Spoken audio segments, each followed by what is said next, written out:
After Shinnok's defeat, Kung Lao found himself trapped in the Netherrealm, his soul corrupted by Quan Chi's dark magic. There he would have remained but for the aid of his cousin Kung Jin.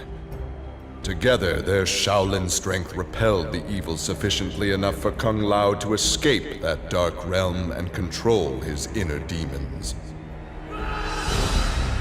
Compromised but not lost, Kung Lao now exists as an agent of vengeance. He will show evil no mercy.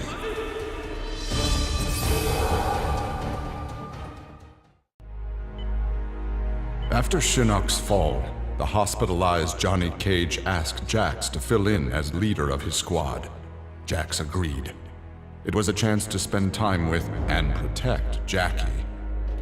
Boarding their transport after a routine mission, Jax's greatest fears were realized as the mercenary Aaron Black sprung from the cargo bay and fired on the young heroes. Fortunately for Jackie and company, Jax's quick reflexes and bulletproof arms deflected the assassin's rounds. Jax quickly subdued Black, then slipped into shock as a red stain engulfed his chest.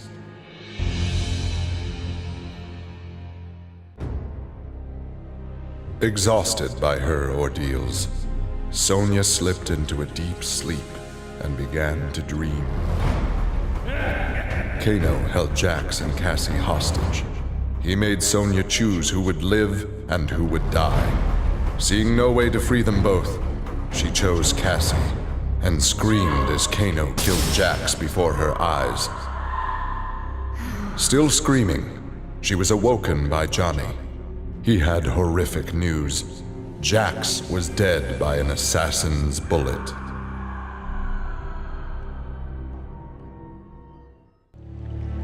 Having defeated Shinnok, Kenshi joined Takeda on his quest to avenge his mother Su-Chin's murder.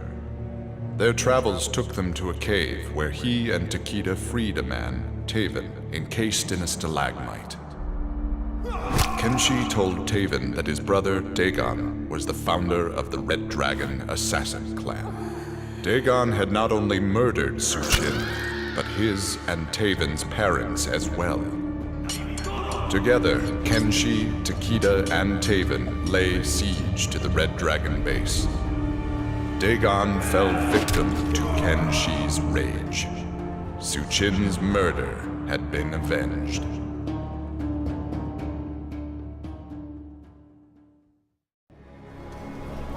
Kitana found herself walking the streets of a magnificent, shining city.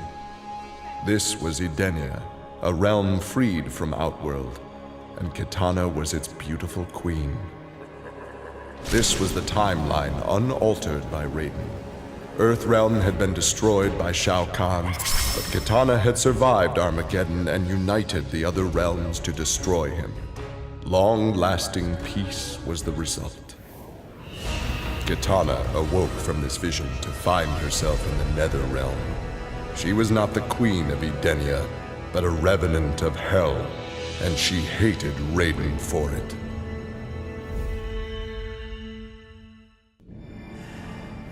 Remorse for his role in resurrecting Shinnok weighed heavily upon Scorpion's soul. His desire for vengeance had brought Earthrealm to the brink of destruction. Scorpion offered to perform harakiri to atone for his offense. But Raiden suggested a more productive alternative. Instead of death, Raiden sentenced Scorpion to life. He imbued Scorpion with a small portion of the Jinsei's power, linking him to Earthrealm's essence. Scorpion and his Shirai Ryu clan would protect the Jinsei and Earthrealm forever.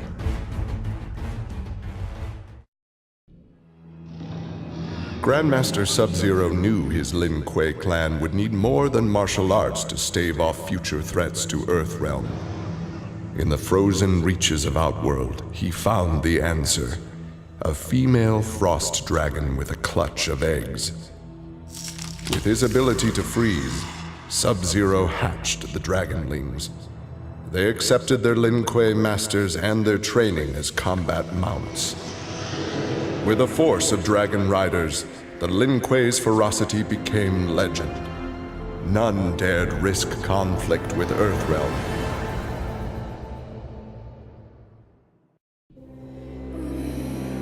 Overcome with exertion, Melina collapsed and felt her soul gliding through the ether. She awoke in an incubation chamber. Nearby were countless others, each containing an exact copy of her. Melina found she could read each being's mind and they hers. They quickly realized the benefit of so many fierce warriors sharing one mind.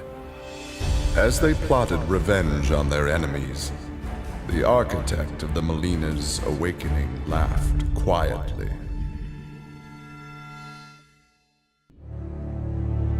With Shinnok defeated, Takeda and his father set out to find his mother's killer, a member of the Red Dragon clan.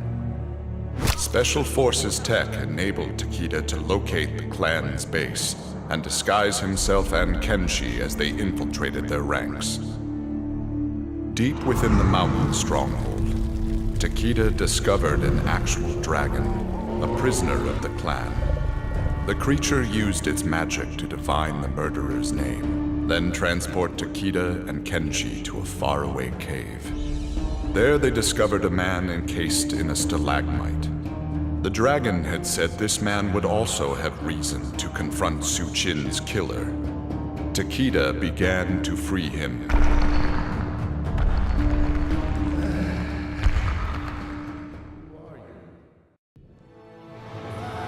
Cassie Cage's impressive victory over Shinnok led Raiden to give her a new important task: hunting down a soul stealer. Cassie did not have to be told that the suspect could be a resurrected Shang Tsung. Having tracked him from the site of his last known assault, Cassie confronted the withered old man. He fought desperately but was ultimately defeated. As the old man lay dying before her, Cassie asked his name. With a mixture of sadness and relief, he whispered, "Shujinko."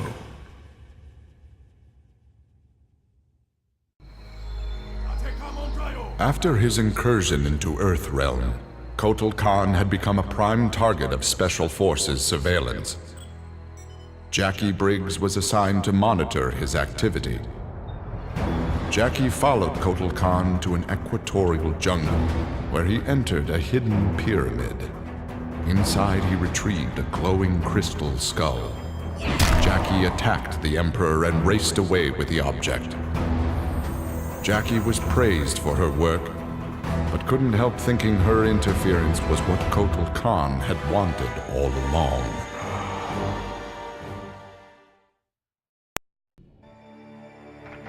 For his role in saving Earthrealm, Kung Jin's family created a statue in his likeness for inclusion in Raiden's revered collection.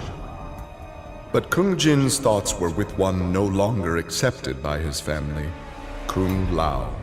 Kung Jin set out to locate his cousin and found him in the Nether Realm.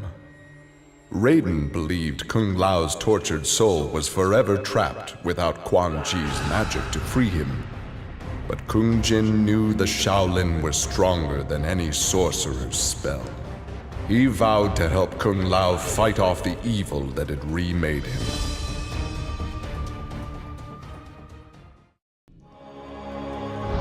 Earthrealm belonged to Shinnok. It became the staging area from which he would finish his war on the Elder Gods, which began eons ago. The Elder Gods had lied to the denizens of the realms. They were not individual beings, but merely parts of a greater collective known as the One Being. Shinnok would merge the realms and awaken him. Whole once more, the One Being devoured the Elder Gods. Shinnok watched with satisfaction. This reality had finally come to an end.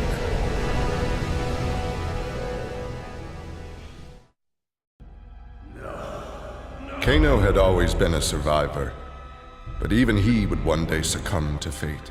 His ideals of ruthless terror would die with him, unless he could pass on his methods to a new generation. Combat, weapons, high-tech sabotage, torture, all would be part of the curriculum. But before his students could learn his techniques, Kano would beat the weakness out of them. They would understand, or die trying. Kano's first pupil? His own son. Class was now in session.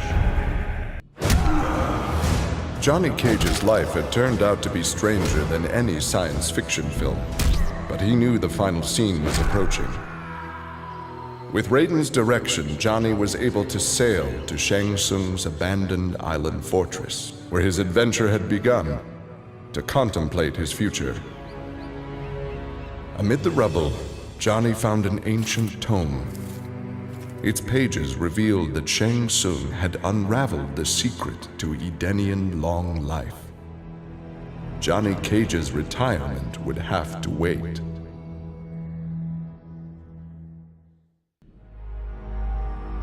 Nearly 150 years ago, Aaron Black had been hired by Shang Tsung to assassinate an Earthrealm warrior.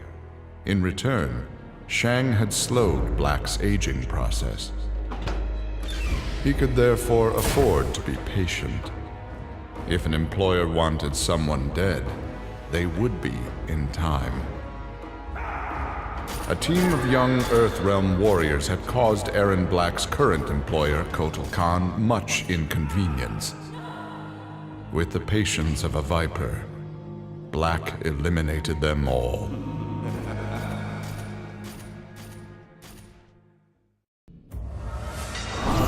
With Shinnok defeated, Liu Kang explored the Netherrealm, a world that, without Shinnok's controlling power, had descended into chaos.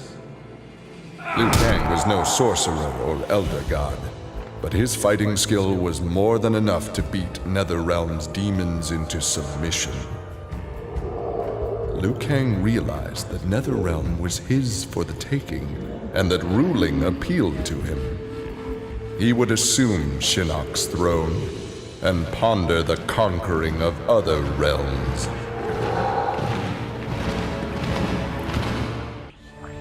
Alone once more, Ermac searched the labyrinthine corridors of Shao Kahn's old fortress, searching for the source of a faint voice calling to him. Suddenly, a wisp of dust brushed his chest, wrenching free one of his many souls. The dust took the form of a man who began to consume soul after soul. As the weakened Ermac stared helplessly, he recognized the mysterious figure. The sorcerer Shang Tsung, returned from death.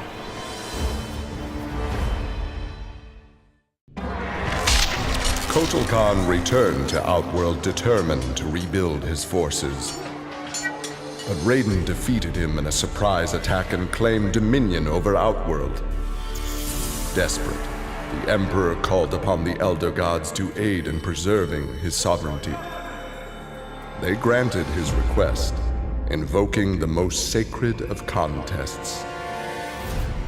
Now, once every decade, Kotal Khan must enlist his greatest defenders to face Raiden's challengers in mortal combat.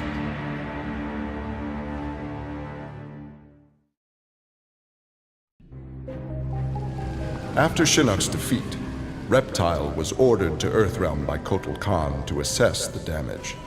Such intel could prove useful in future conflicts. Stumbling upon a collapsed cavern, exposed during the crisis, Reptile was shocked to see raptors emerging from within. Unlike the rest of his race, these raptors had never left Earthrealm for the doomed realm of Zaterra, and thus had remained safe and hidden. Alone no more, Reptile vowed to remain with his rediscovered people and reclaim their Earthrealm homeland.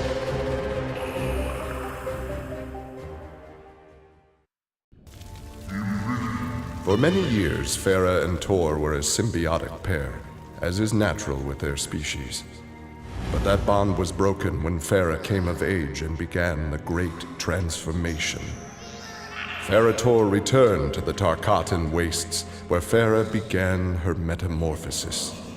The process took an agonizing 3 outworld years, during which time Tor withered and died. Now a brute, Farah will be chosen by a rider. A new symbiotic pairing will be forged, and new battles will be won.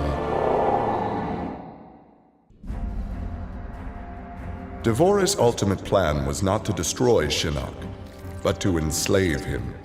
She implanted larvae, her young, in his body to gestate. Having consumed the godlike power of their immortal host, Devorah's offspring were unlike any Chitin ever born. As they matured, they spread like locusts throughout the realms. Her army of Chitin super drones brought glory to Devorah, their beloved queen, and destruction to all.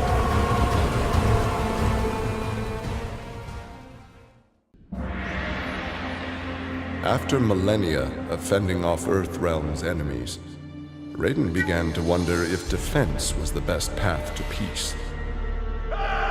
In a change of tactics, Raiden and the Shirai Ryu attacked Kotal Khan's armies before they could rebuild. They decimated the Emperor's forces, leaving Outworld at their mercy. The victorious Raiden claimed dominion over Outworld. The first of many threats to Earthrealm had been removed.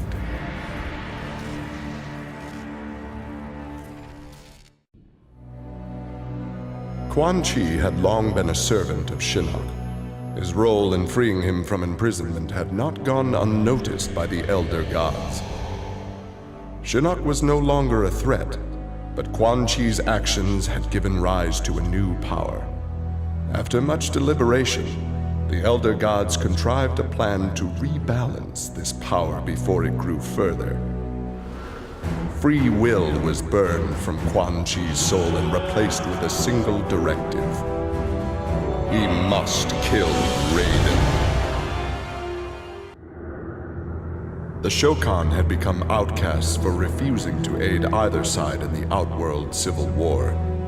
But with the conflict over, Prince Goro decided to re-enter the political landscape.